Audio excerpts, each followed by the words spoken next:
And we are live. Welcome, welcome, welcome. This live event is really designed to give one final push to the opportunity that I have to invest in my company, Aidbook. Now, those of you who have been following my channel and following my journey know that I am an entrepreneur first. So, my career and my background started first in the family business as a nursing agency and has evolved into what we have now today. Now, along that journey, I've obviously invested in real estate and other business opportunities that I saw fit, and I'll continue to do so. However, today we're here to talk about what is going on in my life today and what I've been focusing on other than homes in Italy. We'll get to homes in Italy at the end too, because of course that's one of the things that I'm most known for. And there are opportunities that will present themselves after I clear this round of fundraising that you guys could participate in. I'll give you updates on what else is going on in my life, but we'll save those questions for the end after we discuss actually investing in my company, Aidbook. Today, I've put together a presentation that covers our history, our story, where we are today, where we think we're going, and ultimately giving you a clear picture of who we are and how you can invest in this opportunity. For those of you who might be joining me from another platform or are just getting to know me through another feed, my name is Carl Pierre, and I have been in the home healthcare space for what seems to be my entire adult life. And I got this idea that I wanted to build a company that really matched my vision for the industry. To go over this, I'm going to share my screen here and show you a little bit about what we have in store. Now, this is the presentation that is approved by Start Engine. So it covers the material that I'm legally allowed to cover because this is a Reg CF round. You'll see me looking up from time to time because I have my visual aid there. But Aidbook, in short, is a tech-enabled home healthcare agency. I got started in this business really just being an assistant to my mother in her nursing agency. Back in 1996, we got started in a nursing agency where the objective was to bridge the gaps that facilities had when it came to their workforce. Back then, just like right now, the nursing shortage was strong, and it still is today. And what we were doing we were actually trying to fill that gap by providing nurse aides, LPNs, RNs to skilled nursing facilities. In that time, she got the idea to expand into the home healthcare business, and we pursued licensure in New York State. Fast forward till after I graduated college, gained some real world experience. I really took the lead position of that company, growing it to just under $12 million in annual sales by 2019. It was at this point that I decided to relocate to Florida from New York and started to think about the exit plan for this business that we've built. I felt that mom was getting old. It's maybe time for her to retire. And let's have this cash out event. And that's where this idea was born. In talking to publicly traded home care agencies, private equity firms that were interested in buying us, it became clear to me that the way that we've been growing the business had been all wrong. We had been growing a business organically through this effort that we put in, learning the business, etc. This is how most entrepreneurs get their start. And I realized that the strategy is really to grow through acquisition. And that's where the idea was born, is that we needed to build a company that I felt embodied where the industry was going, utilizing more and more technology, as well as building a company that would be grown through acquisitions and grown to a size that it becomes even more valuable to buyers like this publicly traded company. So in talking to their teams, I realized that they didn't understand home healthcare the way that I did, right? I was born and raised in it. So I had a deeper insight to the industry, and these were just people who were looking to deploy capital that they raised. So the idea for Aidbook was born there. So moved down to Florida, set up an agency down here, and really built it with the intention, the sole intention of building it with a startup model. Meaning we were going to take on capital, we were going to prove a very basic concept, and we were going to grow this thing aggressively once we hit the metrics that we needed to hit. And that time came at the close of the summer of 2023, and we decided that we were going to do this round of fundraising. So to explain to you who we are, we're a tech-enabled home healthcare agency. What that means is that we provide home healthcare services directly to the general population. We bill insurance companies, we bill private pay, we bill state-sponsored plans to provide our patients with assistance with activities of daily living and any sort of skilled service that they need to help them recover after a hospitalization or a major event in their lives. The industry itself is growing, and it's powered by two things: an aging American population, the baby boomers, the largest demographic. They're aging out into that kind of senior community, and that community requires the most services by far. As you age, you have more chronic disease, more maintenance care that's required.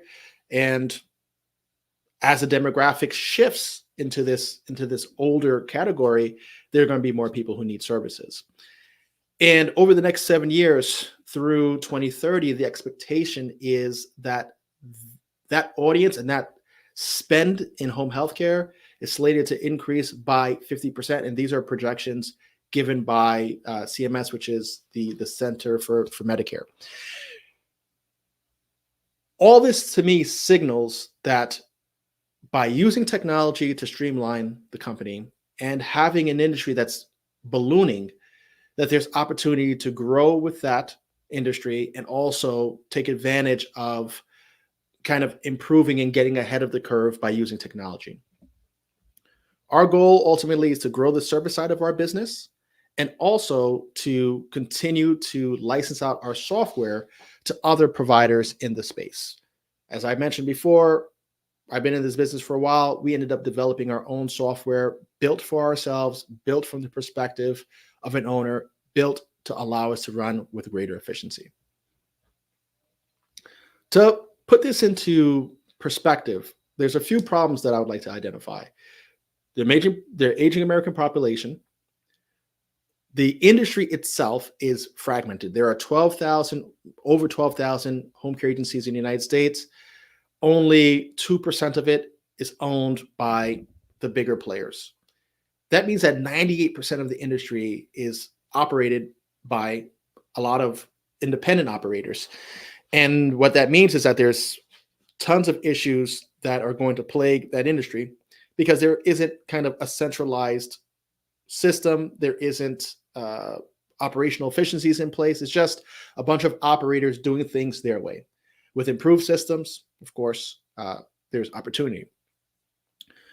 And the ownership, as I mentioned before, a lot of the people who got into the home healthcare business were no different than my mom. They were people who felt that they could add value to the home care community, provide a service that the public needed, and they themselves have aged out.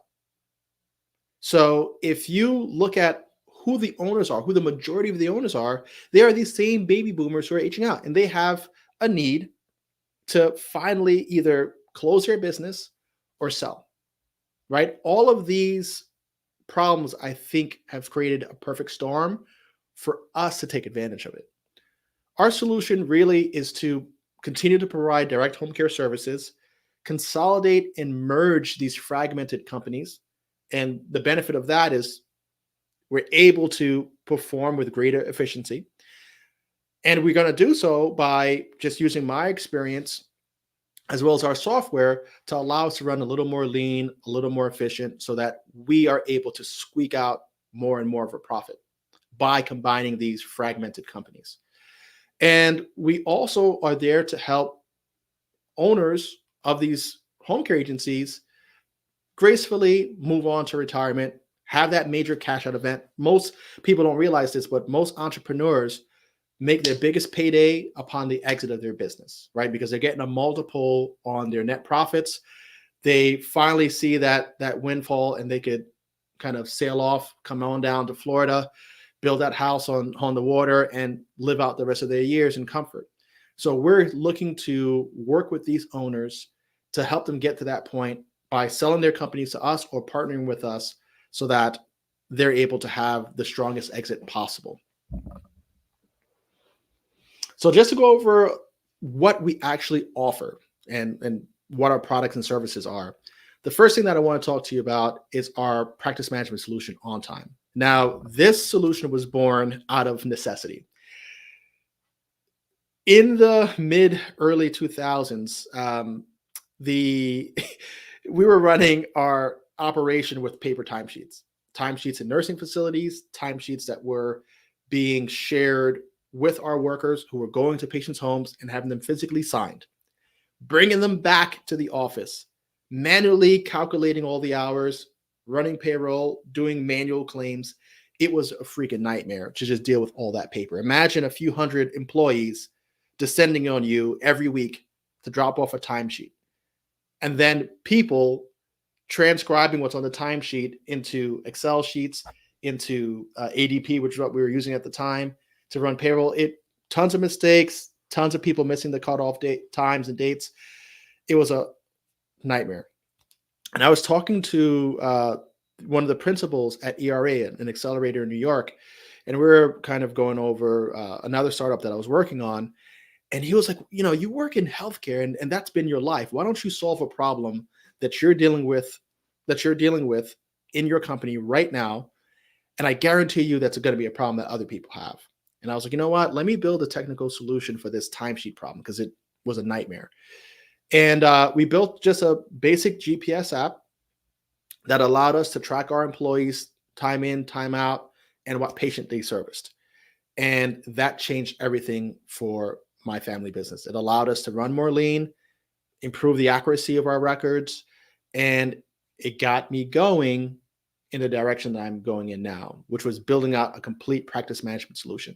So On Time allows our users to onboard their staff, maintain compliance in their records. So that's their physical data, their expirations on like their I-9s, their driver's license, their immunization records, everything that goes into maintaining a compliant employee, scheduling of patients, patient records, billing, medical billing claims done through our system, reporting, and actually being able to dispatch cases directly through the app. So a lot of the service that goes into making sure that our clients have staff requires a lot of phone calls, a lot of manual outreach. Our system allows you to do a mass push to everybody that is qualified, so that it reduces the burden of matching caregiver to client or worker to work site. So all of these things have been built into On Time, and it's now a full practice management solution for the home care industry, medical staffing, and social adult daycare. And we have plans to adapt the software even further so that we have an industry agnostic version that allows this software to be used to any company that sends their workforce into the field, is able to charge per an hour or charge per visit. So that's plumbers, cable installers, landscapers, babysitting services, pool maintenance companies, security companies, you name it. All of these industries function on the same principle. Send the skilled worker to the home or to the work site, provide hourly services or per install services, bill the client, make the spread. It's no different than home care.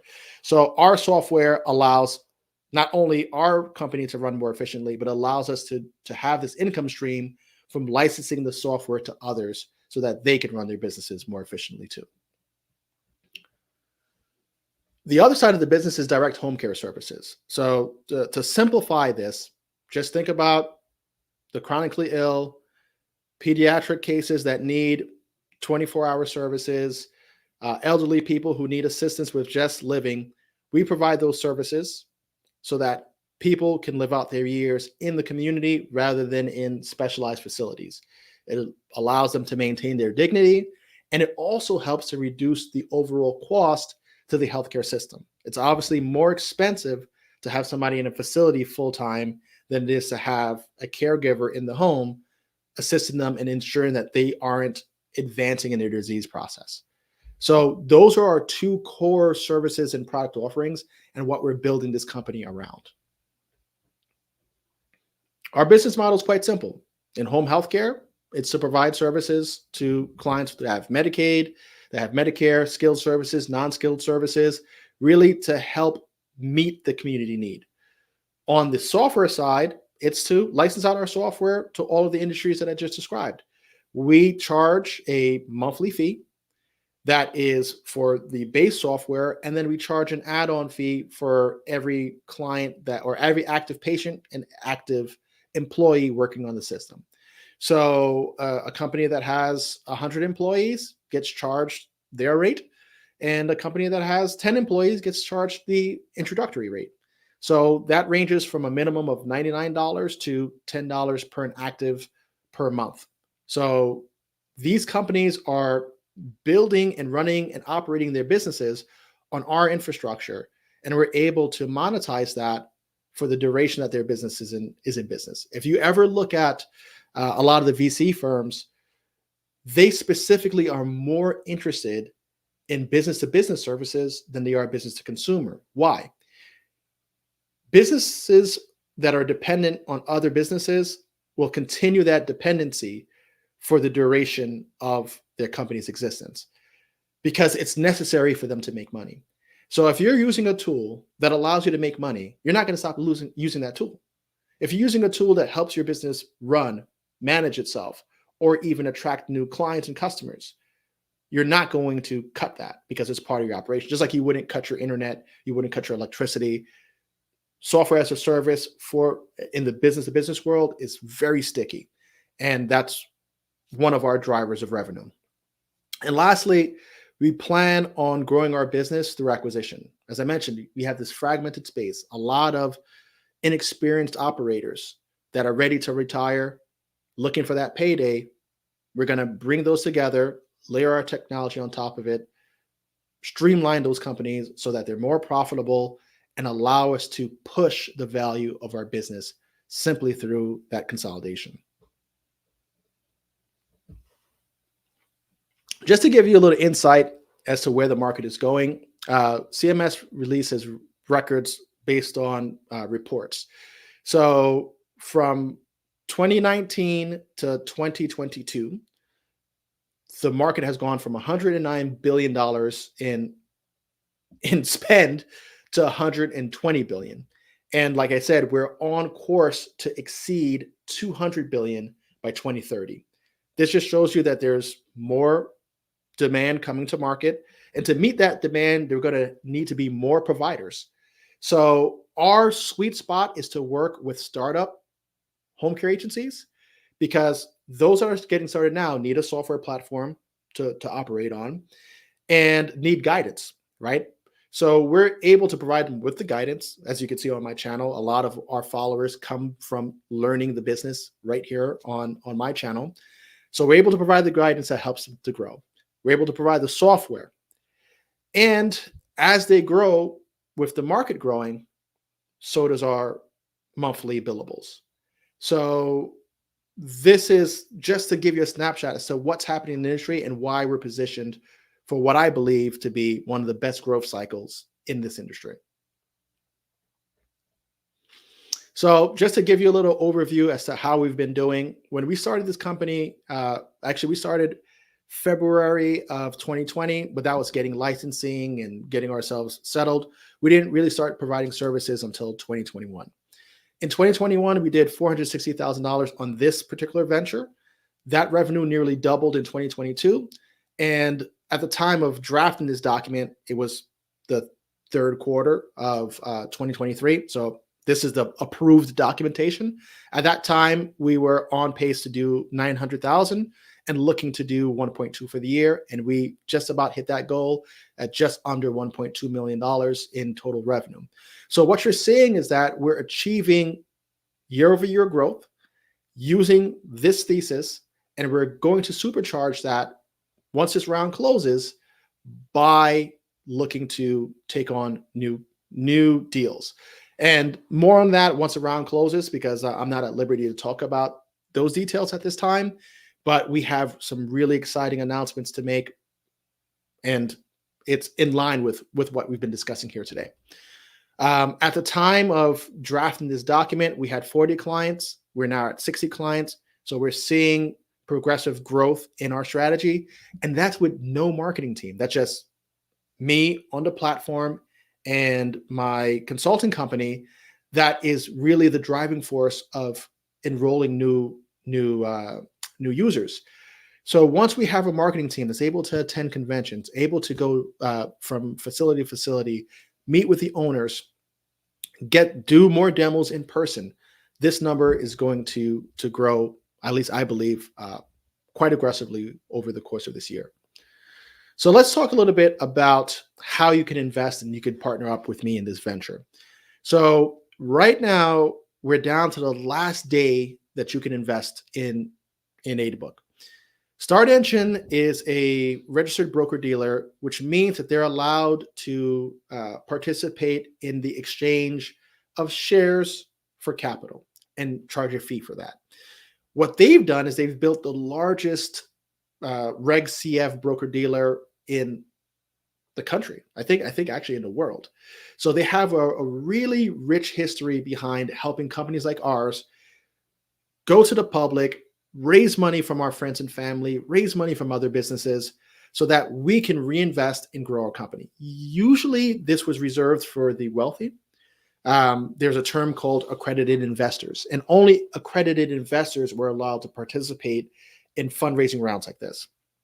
But when they passed the Jobs Act, they allowed the general public to participate as long as you met the guidelines set by the SEC, which we have. And it's allowed us to participate in, and allowed you to participate as well. So we can raise capital from people who are non-accredited and accredited, of course, and give more opportunities to the public to participate in these early rounds. The logic was, when you look at companies like Facebook, Amazon, Apple, it was only the insiders, the wealthy, that had an opportunity to invest in those companies and see mega returns as that next wave of industry blew up in the country. And the common people were left out. So the Jobs Act was designed to help companies raise more capital and also to allow the general public to participate in this world that was normally kind of apart from who they were. So to make your investment is quite simple. You go to startengine.com. I'm going to include some links around here. You go to startengine.com. You look for my company, Aidbook, spelled AAIDEBOOK, and you'll see that we're currently raising capital and we're counting down to the last days here.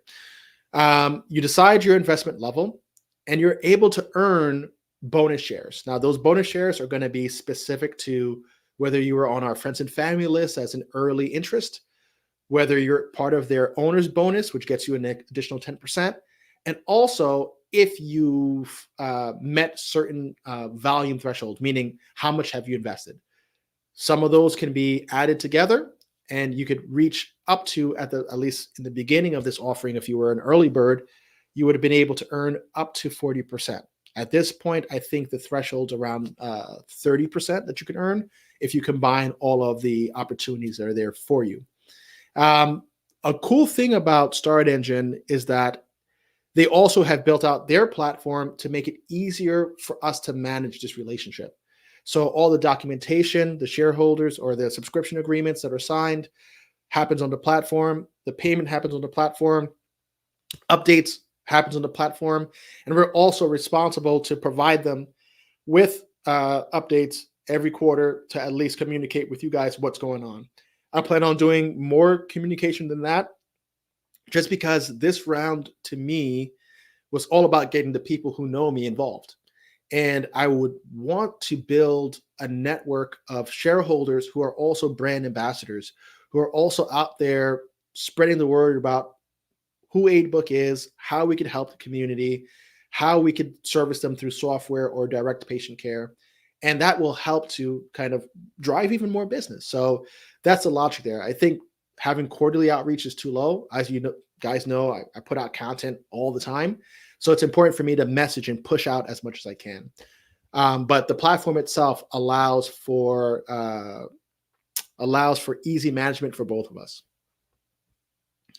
Just to cover what our investment thesis is overall and how we plan on using capital and how we plan on growing this business, is that when we're looking to go out there and buy companies, we're looking to benefit from something that's called multiple arbitrage. And what that means is that the bigger companies get, I know this is going to sound stupid, but the bigger companies get, the more money they are worth. You see, the value of a company is calculated when you're selling a business based on their cash flow versus an earnings multiple, right? So their earnings is their cash flow, and there's a multiple associated with that. Publicly traded stocks, you'll see a PE ratio, sort of the same logic. What is the price per share versus the earnings per share? And that's pretty much what that calculation is based on, and that'll give you what the multiple is. So in the private world, the multiples could be 2x, 3x, 5x, 10x when it's larger or software based.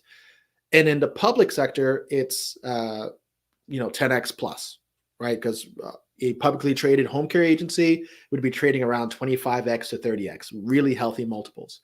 So if that company was making $1 million profit and someone came along and bought them, it usually is going to be about a 5x.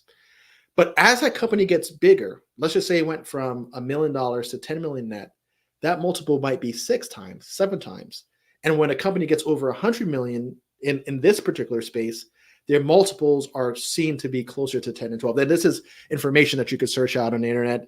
I'm not stipulating that we are guaranteed to have this multiple multiplier, right? I can't make those statements. But if you look at what the trends are, you can determine what future values can be if we grow out the company through this acquisition strategy. So by buying companies at 4 times earnings and 5 times earnings, creating a larger company, we stand to benefit from that multiple arbitrage, that multiple value getting bumped up, ultimately increasing the overall enterprise value. That's the logic, right? So part of our thesis is, let's execute these purchases to get this company as large as we can, as quickly as we can. We plan on investing across kind of the sector, what the areas that we like: personal care, that's kind of bread and butter, that's recurring revenue, highly predictable, that's taking care of people 30 hours, 40 hours a week, week after week, highly predictable. Second line of business that we do like is the skilled side. The skilled side is usually episodic, meaning that the patients are only with you for 30 days, 60 days at a time, and fall off. They receive the help that they need, they recover, and you move on. The cool thing about the skilled side is that sometimes those clients need personal care services for the remainder of their life. Someone has a stroke. Unfortunately, they are paralyzed in a certain part of their body. They now need assistance day to day. Some of those skilled clients do become long-term clients. So having some exposure to skilled is actually a pipeline for what we consider the bread and butter personal care. And since we have a history and own and operate medical staffing companies, we are still interested in acquiring those sort of assets because there's certainly synergies, same sort of cycles, same sort of outlook, same practices, and it's an opportunity for us to generate revenue. Also, the margins on medical staffing are slightly higher than home care. The only problem is that there's more churn in the placement opportunities. Personal care is very little churn, meaning the loss of clients, the loss of revenue. So that's why that's our hierarchy. Personal care, we focus on the most. Skilled care, secondary to that, and staffing, tertiary to that, just because we're trying to build out as large of a book as possible. And lastly, we're looking to add value through innovation, building out more and more features into our software that allow us to service more people with less resources. How can we improve our ratios of administrative staff to patients, right? Or decrease the ratio of administrative staff to patients? How can we take a team that normally, a 5 that normally services 100 clients or 500 clients at a ratio of 100 to 1 and move that up to maybe the same 5 managing 5,000, right? That would ultimately be our goal, because that administrative burden gets reduced with the introduction of richer and richer software solutions, especially with a lot of the AI tools that exist. We hope to integrate those into our software to make the, to improve the efficiency of our administrative staff's work, right? Increase their workload without really burdening them, letting the software do the heavy lifting. Just to touch on some of the perks that I mentioned before, if you go to Start Engine and you look at the perks sheet, it'll tell you exactly how many bonus shares you would qualify for at different stages. At one point, we had this early bird perk, which was 5% if you invested in the first 2 weeks. Then at $1,000, you earn an extra 5% of bonus shares, and that number goes up as your investment goes up. Okay, so for those of you who are interested in making that investment right now, just go to startengine.com, search Aidbook, AAIDE book. Plenty of information there, financials there, the documents that we submitted to the SEC are there. Everything is there. More information than you probably need is there. And at this point, I'm just going to turn it over to questions so that I'm able to address any questions that you may have, so that you're making an informed decision.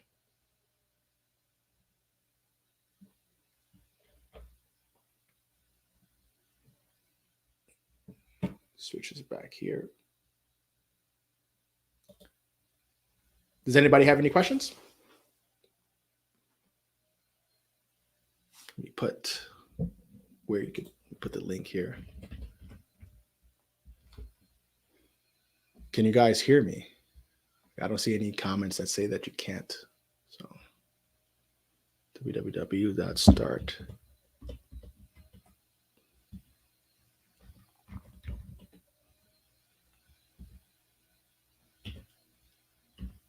Speak now or forever hold your peace.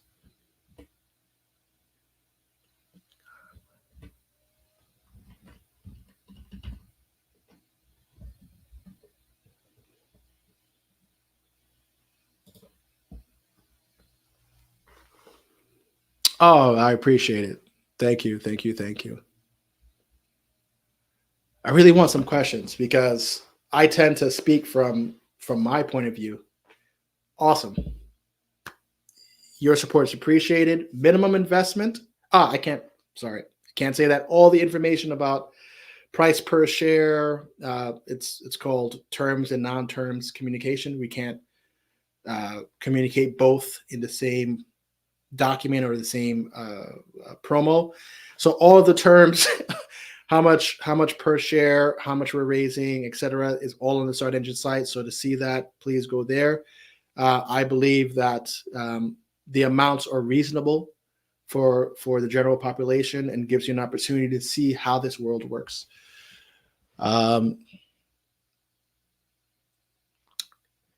Okay, so here's a good question. Are we going to extend the date? No. So for me, I wanted to test the waters. I wanted to see what would happen if I used my social media following and my friend and family network to raise capital, right? I've seen other people do this. For example, Grant Cardone, right? Grant Cardone's a huge force in the social media world for real estate. And I noticed that he was doing these webinars and kind of like I follow other social media influencers to learn their strategies, understand how they grow in their following, etc. Grant Cardone is one of those that I follow because he's effective at building an audience. Right, there's no doubt about it, and he's a great presenter and a motivational person. So I saw that he was doing these seminars that were educational, but meant to drive traffic to his funds, right? Raising capital to buy more buildings. And I said, I wonder if this would work for my industry. And that's why I decided to do a Reg CF round. What I don't like about this process is that it's highly restricted. Like I can't say certain things, right? Because because I'm able to promote to non-accredited investors. And I just feel like, I really feel like the effort and the restrictions just don't line up, right? I like, for example, I couldn't put my own promo. Listen to this. I couldn't talk about this opportunity while talking about my life in Italy. I couldn't insert a commercial.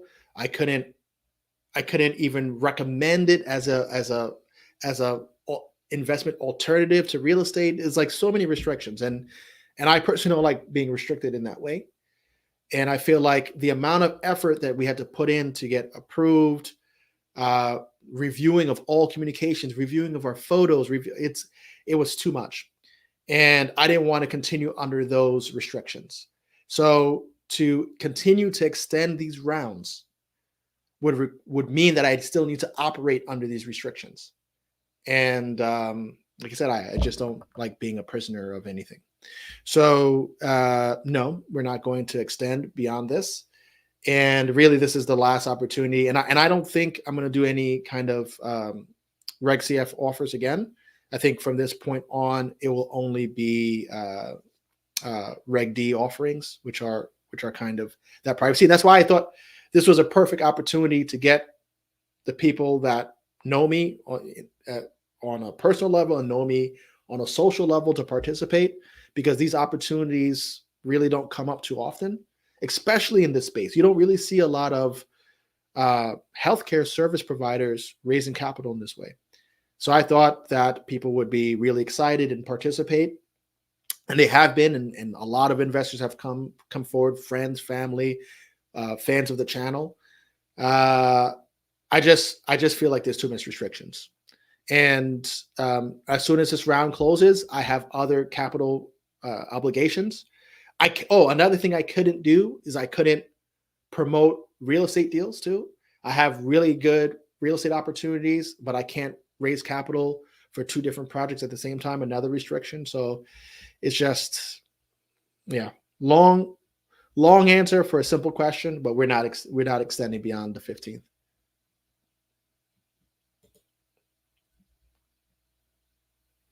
Rosita, thank you very much.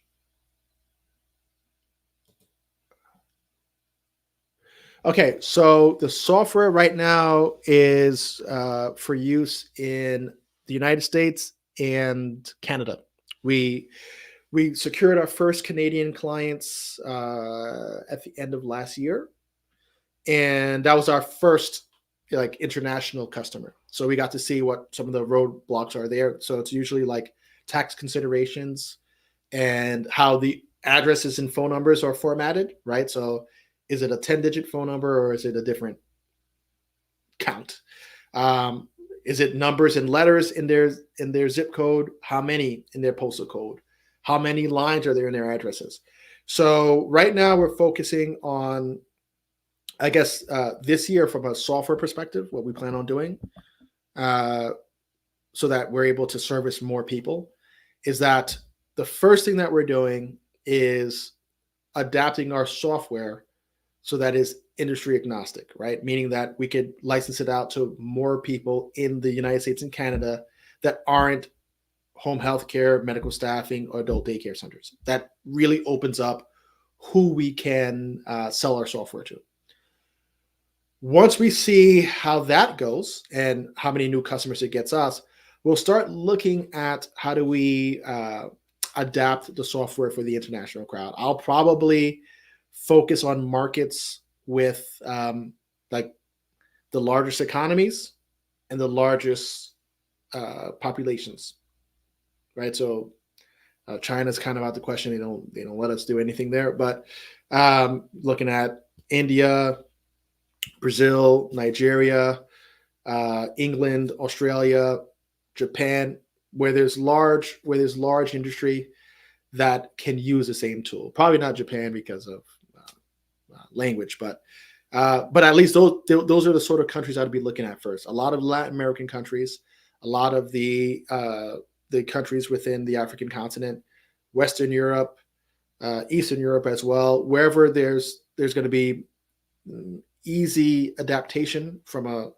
text perspective, and we'll probably be ranking it by where do we think we're going to get the most market penetration first. So most likely the English speaking nations, then the next after that. So we'll be rolling out to an international audience. I would say within the next 18 months. I think we're going to have the industry agnostic version. The goal is to have that launched by the summer, so that we could have more people to sell to. And then we'll start to dial into new markets, probably just social media marketing first. As we test new markets, see what the interest is. And if there's enough appetite for it, then we'll build out the adaptations. But that's the logic there. But very good question. Thank you. Hey, Carl, from what email address can I reach you? Thanks. There are many. I got like 20 email addresses. It depends on what you're trying to reach me for. I don't like to give out my kind of like working email addresses, but certainly I'll give you a general email. I'm going to give you the info@aidbook.com. That's at least monitored. And it's the same email that's on our contact form. It's just I don't want to, have people reaching out to me about other, like my inboxes are insane. So adding to that just stresses me out.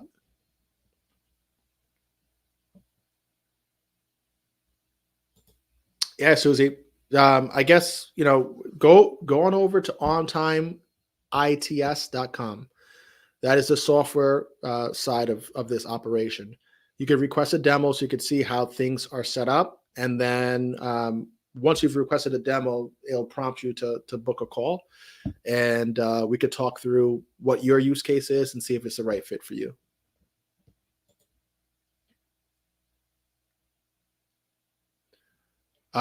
Is there anything that you have to do once you've invested?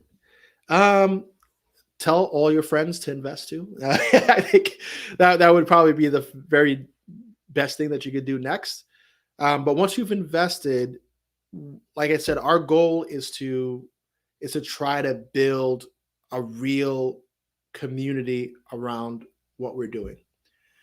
We are going to create opportunities for people to become brand ambassadors, affiliates, people who can earn money from getting our software placed, people who could earn money by working on our case management teams or actually doing QA reviews. There's so many ways that we're going to actually partner with the public and partner with our shareholders so that not only can they help push the growth of the agency, but they can stand by to align themselves with the agency and even build subsidiary businesses around things that we do. Whether it's making an introduction to a home care agency that's selling and getting a broker's commission for that introduction, right? You don't need a license to be a business broker. So if you found me a $10 million agency that we bought for $5 million, usually you could get anywhere between 5 to 10% commission from the sell side. So you find me an agency of that size that's a good fit for us. Hey, that's a $250,000 to $500,000 payday for you. If you're able to find us clients that are going to register on our software, we also have compensation packages for that referral.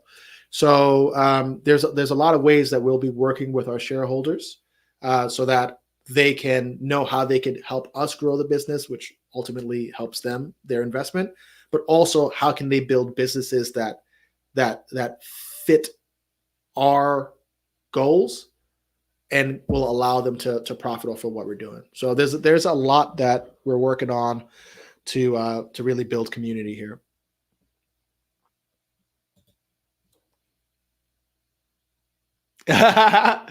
You're still trying to find your dream home in Europe and live globally. Yeah, I think there's a lot of options, honestly, when it comes to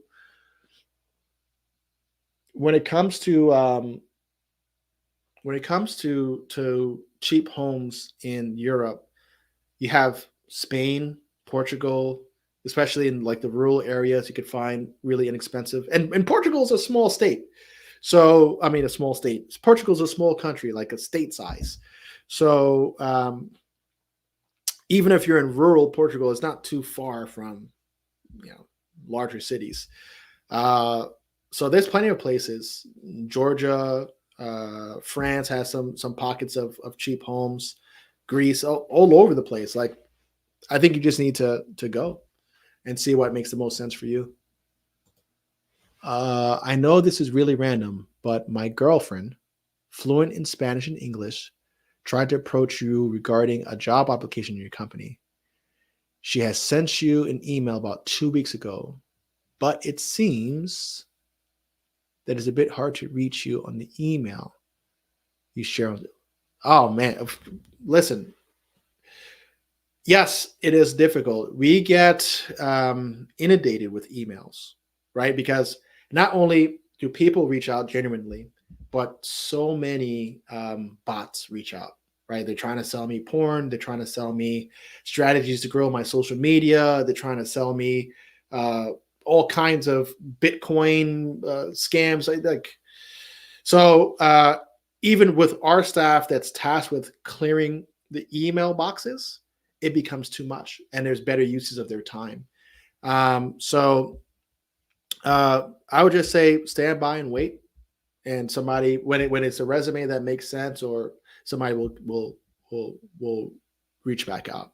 The info at Aidbook email, for example, is monitored more closely because it's directly related to our contact form for the Aidbook company. So that's sometimes new patient referrals, et cetera. So that inbox is monitored closely. So that would be the best way. And the person that's monitoring that knows to route new referrals, resumes to the appropriate people.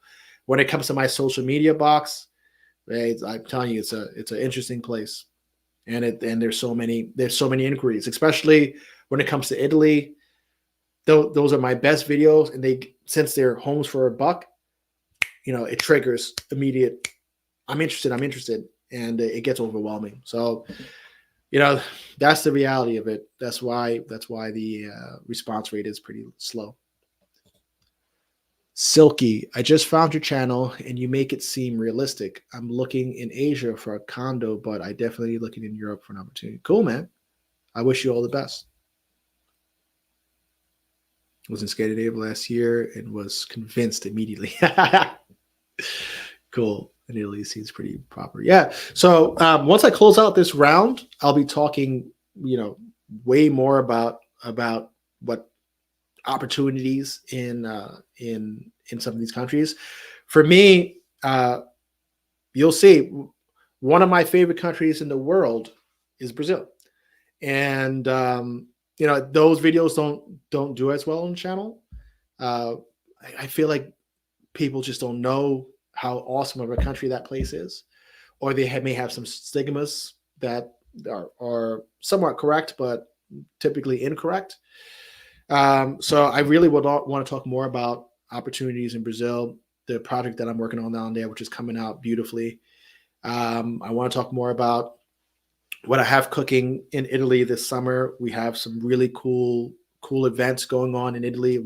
We're planning an in-person seminar there. We have seminars planned for the healthcare side of the business, for healthcare entrepreneurs who are learning how to start these sort of companies, learn from me, learn from other people, how to get into healthcare entrepreneurship. So all those things I'll be able to really put my mind on once I clear out this round of fundraising, and I get my freedom back to talk as I normally do. Awesome. Are you still doing one-on-one consultations? Yeah. So we keep the calendar open for between 4 to 5 hours a week. So if it's open, book it because it books up pretty quick. So 4 to 5 hours a week is the limit. And what I've been doing is filming content at the same time as having those consultations so I could get two things done at the same time. And, in all reality, I work, easily 60 to 70 hours a week. So like what, Monday through Fridays, it's about 12 hours. I do 7 to 7. On the weekends, I put in maybe on average another 10 hours. So that's what, 80? 70, 12 by 5, 60. Yeah. No, 70. I do about 70 hours a week. So a lot of that is focused on business activity. So the 5 hours that I do consultation is really just carved out to help me with content, help me develop relationships, and help me help you guys. But I can't do more than that because I'm really stretched as it is. But I'm going to just put in the link one more time on the screen here. And I really thank everybody for coming out tonight and asking your questions. No question is a stupid question. I think they open the door for learning. They open the door for connecting. So I appreciate all those who took the time to comment. All of you who are investing, thank you very much. All of you who are investing, it really means a lot. You have no idea. Like, I think people fail to realize that us social media personalities and business owners are still people. We're vulnerable to rejection. We're vulnerable to our own demons. Like, selling is part of the business. You have to do it. But you're going to your friends, you're going to family. Sometimes you're going to people that you honestly believe will just back you at a heartbeat because they've made hundreds of thousands of dollars with you, or they've made thousands of dollars with you. And to extract a $500 investment is a challenge, right? It's quite interesting, and it kind of like creates this. I don't know. It keeps you grounded, right? So we're probably at like 160,000 or something like that right now, which by all measures is a lot of money, and I think, how can I put this? Going out and raising money for something that you really believe in, right? We don't go into things just to kind of like gamble and roll the dice. We put our names on the line, we put our reputations on the line, and we're opening up ourselves to reviewing our financials, to scrutiny, to questioning, to all kinds of things. And we do it because we believe in something. And the overwhelming response is negative. Just to give you a stat, I met with a principal of a VC, a venture capital firm, and he told me, Carl, we review 4,000 applicants a year. 4,000 pitch decks. 4,000 of those pitch decks becomes maybe 400 meetings. 400 meetings gets filtered down to like fairly decent due diligence, to extensive due diligence, to maybe 4 to 5 companies funded in a year period out of 4,000. Okay. So Those same 4,000 aren't just banking on one firm, right? They're pitching friends and family, they're pitching businesses, they're pitching institutional money, constantly getting rejected. For you guys who go out, for anybody who's hit on somebody, right? You step up and you say, "Here I am, I'm interested. Please pick me," right? And the end result is rejection. And that's the most probable outcome, is that your idea, your baby, your business isn't a good fit for them. So in going through fundraising rounds, especially when it's your business, you're going to get told no for all kinds of things. You're going to get all kinds of feedback, why it's not a good fit for them, what you should be doing differently in your business. Why aren't you using this tool, that tool? Why are you built on this software stack? You get all kinds of noise back. And it has you thinking maybe you're not good enough, even though you've been successful, right? Even though you've been successful. Am I good enough? Is it my tone? Is it my delivery? Is it the colors I'm using? You go through all this doubt. And when we coach entrepreneurs, we find that the greatest challenge that they have is going out there and selling, because that rejection stings, right? To go out there and sell a nurse that a facility needs, but they tell you no, hurts. So, it makes you think that there's something wrong with you, but in reality, it's just the way that this industry is shaped is that you're more likely to be told no when you're selling than you are to be told yes, right? Unless you're selling, life-saving serum or something like that, and that person's at risk of death, then it becomes an easy sell. But at this point, when you're raising capital and you have a vision and you have these ideas, everybody jumps on the bandwagon later, after the momentum gets going. Early on, it's pretty quiet. It's pretty quiet.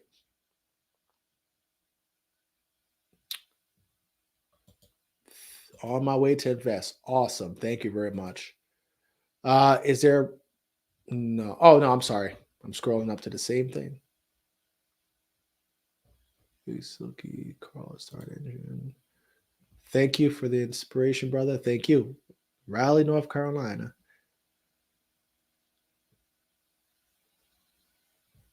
Oh man, that's really cool, man. It should work out, right? The goal is not to have egg on my face, and a few years from now talking about how we blew up the business. that's not what I want for myself. It's certainly not what I want for the shareholders. But I really believe that we're on the right track, and we have something exciting. Like I said, I've already built out a $12 million agency. And I'm gonna take it much further on this run. So stay tuned, put your money to work, and we'll be talking probably in about a week or two with all investors, and I'll be doing some follow-up videos. Also, all of you here who are watching that are interested in healthcare entrepreneurship, I have another channel called Passive Workforce. That channel is 100% dedicated to entrepreneurship, teaching people how to start, grow, and eventually sell their businesses, the full cycle of being an entrepreneur. Everything is taught there. Also, we help people start their businesses. That's mostly my partner in that venture. She handles all the startups, manages the business really well. I'm so proud of her journey and what she's been doing with our company. So for those of you who are looking to actually start one of these companies yourself, I highly recommend that you follow that channel at Passive Workforce and learn from us there. We've been separating out our content. This channel will be mostly focused on global living and the methods behind affording it, what I do, etc. From a business standpoint. But that channel is 100% entrepreneur focused, business tips, business hacks, how to start these sort of companies, so that one day you can be scaling and breaking into 7, 8, 9-figure revenue marks. Okay. So thank you guys. Here we go. Here's an investor. She invested 2 weeks ago. The process wasn't intimidating, very straightforward. One thing is for sure, people will age. Yeah, for sure. People will age. And yeah, people will age. So, and as they age, their hours increase, their needs increase, and we bill more. So, it's a pretty good business. We did a study across the companies, and we found that the average client, and this is between our older companies and our newer companies, the average client was with us for 119 weeks and doing between 40 and 46 hours, depending on which territory, a week. So 119 weeks, 40 hours of services a week, making anywhere from $3,000 to $6,000 an hour spread for 3.5 years is the average return on a client. So as we expand our operation and onboard more clients, the return on that is quite significant. You can do the math, 120 times 40 times 3, or 120 times 40 times 6, and you'll get to see what is the net per life under management. And the numbers are good. So as we continue to grow, that's what you could expect to see. And on the other channel, in this channel, I'll be kind of touching in and giving highlights so that those of you who are starting businesses like this or similar businesses could mirror how you operate compared to how we operate. It reduces the learning curve. It reduces the errors. Like, I have friends that are entrepreneurs as well, and they're maybe behind me in age and size and experience. And all the time, I try to give them tips that will shorten the learning curve, decrease the expense of that learning curve, and the penalty or the pain that comes with that. So stay tuned for that. Once again, thank you, everybody. Oh, there's another question here. It's a V thing. Will there be special meetings for investors only? Yes. So I think I mentioned that earlier, but I would like to try to get it down to like maybe every month. Certainly every quarter, we would be having quarterly financial reporting. So we'll go over the financials at that time, what we're doing, where we're going, at least on a quarterly level. But we're trying to build into our community opportunities to align yourself with the company, whether it's from an employment standpoint, being an affiliate, a brand ambassador, giving you guys opportunities to make money with us, as well as how can you promote and strengthen the brand. So those more frequent meetings are going to be focused more on strategy and branding and helping to build community around what we're doing.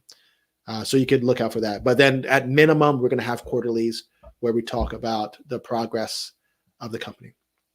Okay. Till the next one, guys. Take care.